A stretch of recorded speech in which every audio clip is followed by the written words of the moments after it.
Es un cráter de impacto de 300 metros de profundidad y probablemente sea uno de los cráteres de impacto grandes más jóvenes de la Tierra. Debajo de una fina capa negra de sedimento, enterrada a casi la misma profundidad en 4 continentes distintos, los investigadores siguen encontrando algo que no debería estar allí. Debajo de ella, los cazadores Clovis todavía recorrían América del Norte. Encima, los mamuts, los perezosos terrestres gigantes y todo un mundo de la edad de hielo simplemente desaparecen.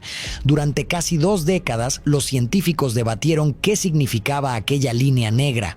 Luego, distintos equipos regresaron, analizaron la capa grano por grano y estudiaron lo que había quedado sellado en su interior. Lo que encontraron podría explicar por fin cómo terminó realmente la última edad de hielo.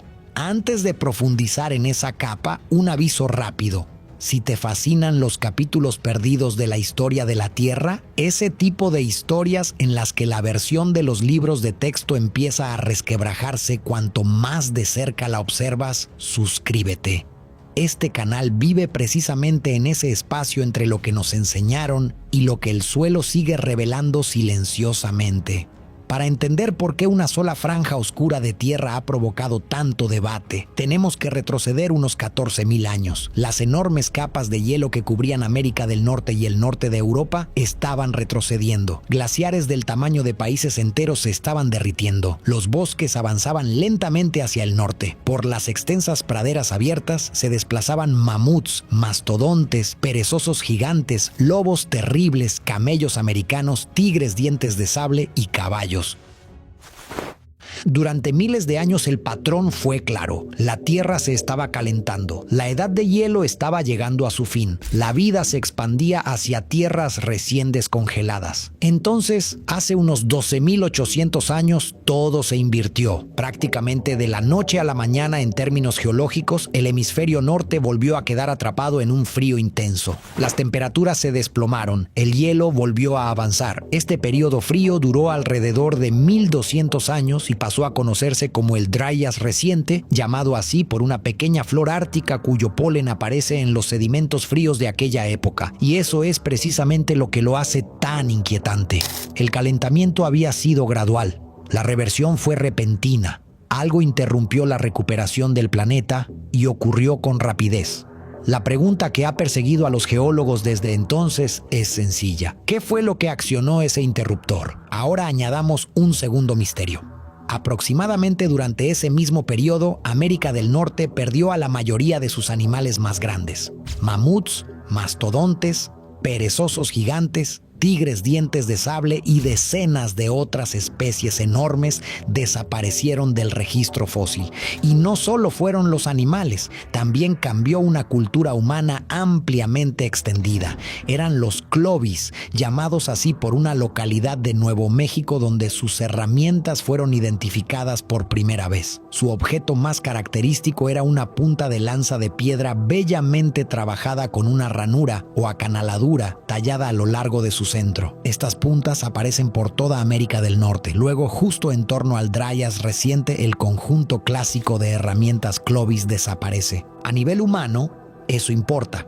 Eran cazadores expertos cuyas vidas giraban en torno a los gigantes de la edad de hielo. Sus herramientas estaban diseñadas para la caza mayor. Cuando esos animales desaparecieron, los Clovis no solo perdieron una fuente de alimento, perdieron los cimientos de su mundo. Un conjunto de herramientas que había funcionado durante generaciones dejó repentinamente de encajar con el paisaje que los rodeaba. Así que 3 cosas ocurrieron dentro de la misma estrecha ventana temporal: una brusca reversión climática, una ola de extinciones y la desaparición o transformación de una cultura extendida por todo un continente. La coincidencia es posible, pero cuando 3 acontecimientos importantes se acumulan al mismo tiempo, los científicos empiezan a buscar una causa común detrás de todos ellos. Y eso nos devuelve a la línea negra. Durante décadas, los arqueólogos del suroeste de Estados Unidos observaron una extraña franja oscura mientras excavaban yacimientos de la edad de hielo. En lugares como Murray Springs, en Arizona, excavaban el suelo y se encontraban con una capa de color carbón.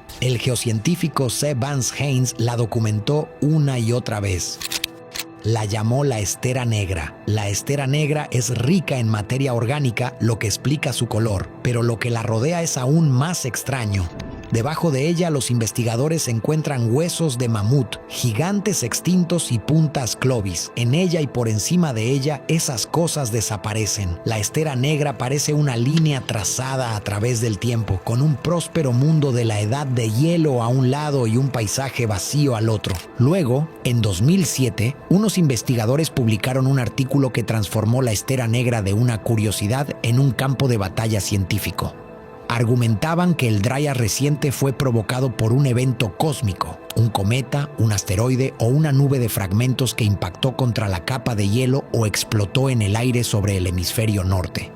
Según ellos, la energía liberada pudo haber desencadenado incendios forestales, desestabilizado el hielo, llenado la atmósfera de escombros y empujado a un planeta que se estaba calentando de vuelta a un frío profundo. La estera negra, en esta versión, era en parte el residuo de una catástrofe. La idea pasó a conocerse como la hipótesis del impacto del Dryas reciente y, desde el principio, fue ferozmente cuestionada. Pero las afirmaciones audaces necesitan pruebas, así que los investigadores cambiaron la pala por el microscopio.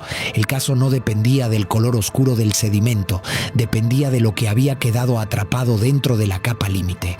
Primero aparecieron las diminutas esferas. Varios equipos informaron del hallazgo de microesférulas magnéticas y ricas en carbono, pequeñas partículas formadas cuando algo se calienta a temperaturas extremas y se enfría tan rápido que queda congelado en forma esférica. Unas pocas esferas dispersas podrían no significar mucho, pero un aumento brusco justo en el límite del Dryas reciente, con muchas menos por encima y por debajo, era más difícil de ignorar.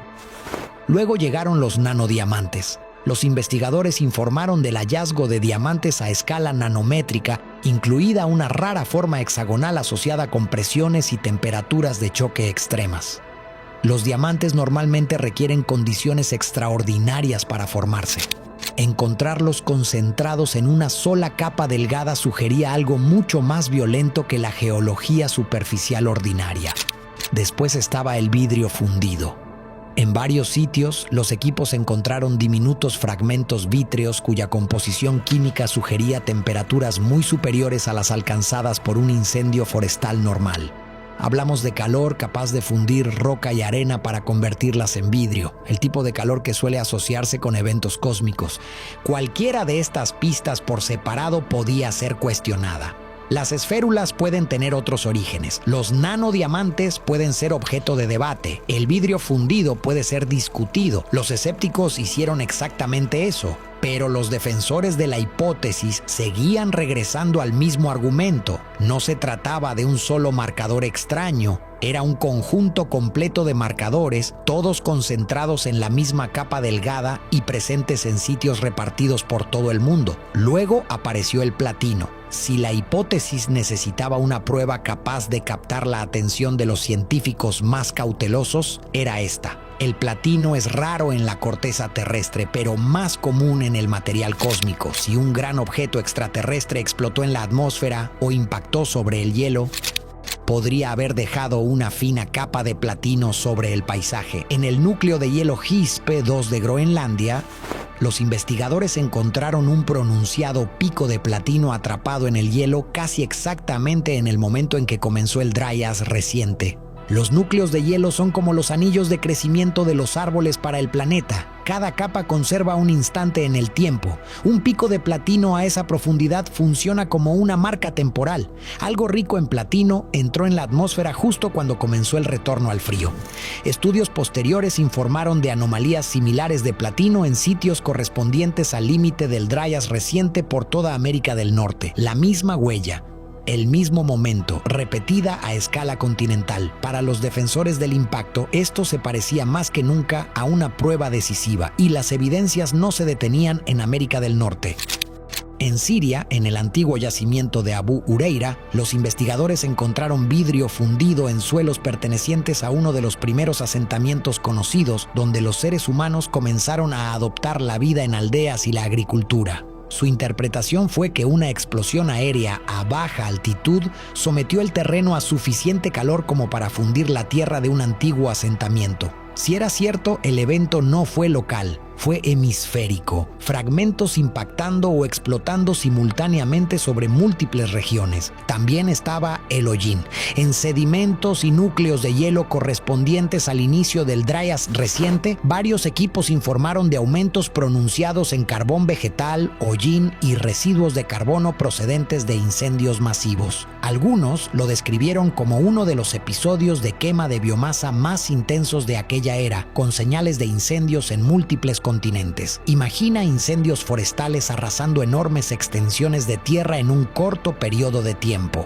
Los defensores argumentan que esto conecta un evento cósmico con una congelación global. Suficiente humo, hollín y escombros en la atmósfera superior podrían reducir la luz solar, enfriar la superficie y crear un invierno de impacto. En ese escenario, el cometa no necesitaba enfriar la Tierra directamente, solo tenía que incendiar partes del mundo y dejar que el humo hiciera el resto. Pero aquí es donde comienza la disputa. La hipótesis del impacto del Dryas reciente sigue sin ser la explicación universalmente aceptada. Durante mucho tiempo, el modelo predominante ha involucrado agua, no fuego. A medida que la capa de hielo norteamericana se derretía, se formaron enormes lagos glaciares. La explicación convencional sostiene que una repentina descarga de agua dulce y fría llegó al Atlántico Norte, alterando la circulación oceánica que transporta agua cálida hacia el norte. Si se detiene esa cinta transportadora, las temperaturas se desploman. No hace falta ningún cometa. Las extinciones también tienen sus propias teorías rivales. Algunos investigadores culpan a la caza humana, otros al estrés climático. Algunos sugieren enfermedades o una combinación de factores.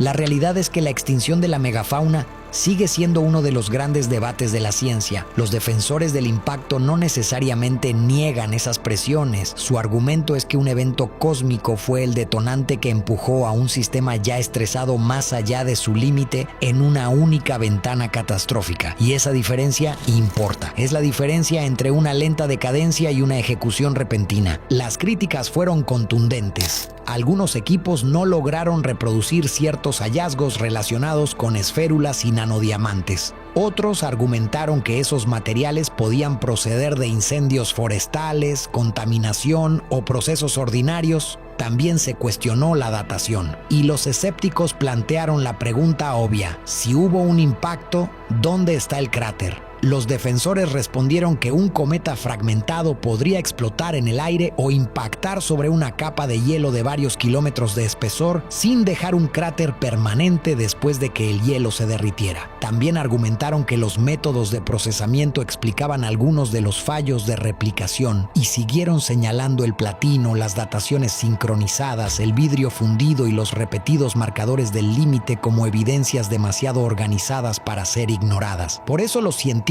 siguieron regresando a la capa. Debates como este no se resuelven con un único descubrimiento espectacular. Se resuelven volviendo a tomar muestras, volviendo a fecharlas y volviendo a ponerlas a prueba. A lo largo de los años, equipos multidisciplinarios, a veces compuestos por más de 2 docenas de investigadores, estudiaron el mismo límite en lugares repartidos por todo el planeta. Y el argumento más difícil de refutar terminó siendo la sincronía temporal. Los materiales extraños aparecen dentro de la misma estrecha ventana cronológica hace unos 12.800 años. Un nuevo análisis estadístico de las fechas obtenidas en múltiples sitios sugirió que el límite era esencialmente simultáneo en todo el hemisferio norte e incluso más allá. Un incendio forestal es un fenómeno local.